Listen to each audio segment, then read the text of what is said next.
ठाकुर जी के बारे में बड़ी सुंदर लीला सुना रहे हैं सुखदेव जी। अब जो लीला सुना रहे हैं ये गृहस्थ लीला सुना रहे हैं ठाकुर जी की। 16,108 भगवान की पत्नियां हैं। सबके लिए द्वारका में अलग अलग महल बना हुआ है, सोने के भवन बने हुए हैं। और कहीं तो भगवान बालकों के साथ में खेल रहे हैं, कहीं भगवान ब्राह्मणों को भोजन करा रहे हैं, कहीं भगवान विप्रों की पूजा कर रहे हैं, कभी भगवान सभा में बैठते हुए नजर आ रहे हैं। भगवान तो एक हैं लेकिन सबको अलग अलग दिखाई पड़ रहे हैं। परीक्षित ने कहा सरकार कोई गृहस्थ लीला सुना दीजिए। तो सुखदेव जी ने द्वारकाधीश की गृहस्थ लीला सुनाई है। एक बार की बात, राजपुत्री सीता भूपैरलोकपाल विभूति महानुभाव श्रीमद्भी रूपौनार्य बलोर्जित। एक बार भगवान द्वारकाधीश बैठे अपने सिंहासन पे, सामने रुक्मणी जी खड़ी हैं। आज भगवान ने मन में सोचा कि हमारी प्रत्येक रानी को क्रोध आता है, पर आज तक रुक्मणी को कभी क्रोध नहीं देखा। आज देखते रुक्मणी को क्रोध आता है कि नहीं आता। तो भगवान ने लीला करी। बहुत सारे लोग अक्सर पूछते हैं, बोले महाराज गुस्सा बहुत आता है। मैंने गुस्सा आता है तो जरा शीशे में अपना चेहरा देख लिया करो, कैसे लग रहे हो। वैसे भी आप देखो, आप 24 घंटे गुस्सा नहीं कर सकते, आप 24 घंटे रो नहीं सकते, आप 24 घंटे हंस नहीं सकते, लेकिन आप 24 घंटे शांत रह सकते हैं।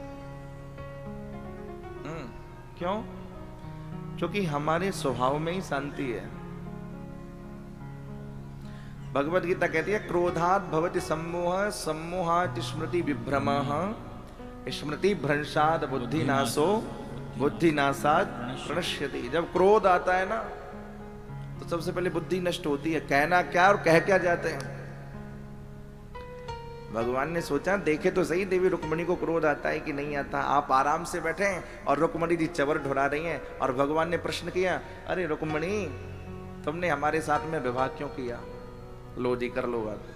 राधे राधे राधे राधे। ये बात कब कही जा रही है? जब 10 पुत्र हो गए।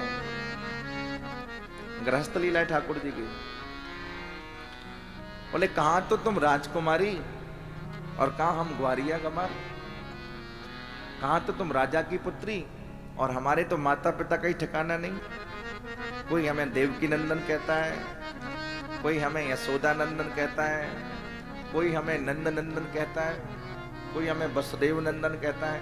हमें तो यही समझ में नहीं आ रहा कि हम किसके पुत्र हैं। भगवान कह रहे हैं कहां तो तुम परम सुंदरी और कहां हम काले कलूटे। ठाकुर जी कह रहे हैं भागवत में। कहां तुमने नारद जी की बातों में आकर के मन में ये धारणा धारण कर ली कि मुझे द्वारकाधीश कृष्ण के साथ ब्याहना है। अरे मेरे साथ विवाह करके तुम्हें मिला क्या? ठाकुर जी कह रहे हैं रुक्मणी से। अब रुक्मणी जी चवर तो ढुरा रही हैं, लेकिन मन में सोच रही हैं आज द्वारकाधीश को हो क्या गया है, ऐसी ऐसी बातें कर रहे हैं। भगवान ने मन में सोचा अभी भी देवी रुक्मणी को क्रोध नहीं आ रहा है। तो अब पता है क्या कहते हैं? बोले रुक्मणी अभी भी कुछ बना बिगड़ा नहीं है। राधे राधे राधे राधे। प्रमाण है भागवत जी में, ठाकुर जी कह रहे हैं। बोले अभी भी कुछ बना बिगड़ा नहीं है। वो शिषपाल तो अभी भी तुम्हारे लिए कुंवारा ही बैठा है। लोग पूछते हैं जी शिषपाल भगवान को बहुत गाली देता था, देगा नहीं? जिसका ब्याह रुक्मणी के साथ होने वाला था और रुक्मणी का हरण करके ले गए द्वारकाधीश कृष्ण, तो फिर तो गाली देना स्वाभाविक है कि जिसकी पत्नी कोई और ले गया तो गाली देगा वो। ठाकुर जी कहते हैं वो शिषपाल तो अभी भी तुम्हारे लिए कुंवारा ही बैठा है। यदि कहो तो बात चलाऊं। इतना कहा ओ देवी रुक्मणी तो बेहवल हो गई, मूर्छित हो गई। सुखदेव जी कहते हैं परीक्षित देवी रुक्मणी जी चवर ढुरा रही थी, हाथ से चवर छूट गई और मूर्छित होकर के जब गिरने लगी तो भगवान ने चतुर्भुज स्वरूप धारण कर लिया। पर्यंकादवरुह्यासु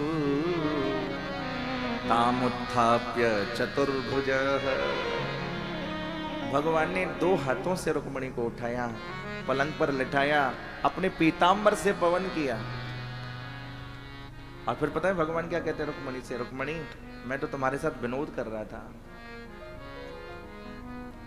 गृहस्थ का सबसे बड़ा परम धर्म क्या है? भगवान बोल रहे हैं भागवत के अंदर, जिन घरों में लड़ाई ज्यादा होती है उनको ये श्लोक याद कर लेना चाहिए। पति पत्नी के बीच में ज्यादा तालमेल नहीं बैठ रहा हो तो उनको ये श्लोक याद करना चाहिए, और इस श्लोक की एक माला रोज कर लेनी चाहिए। ठाकुर जी कह रहे हैं, अयम ही परमो लाभो ग्रहेशो ग्रह मेधिना यन्नरमिर्नीयते याम प्रियया भीरुभामिनी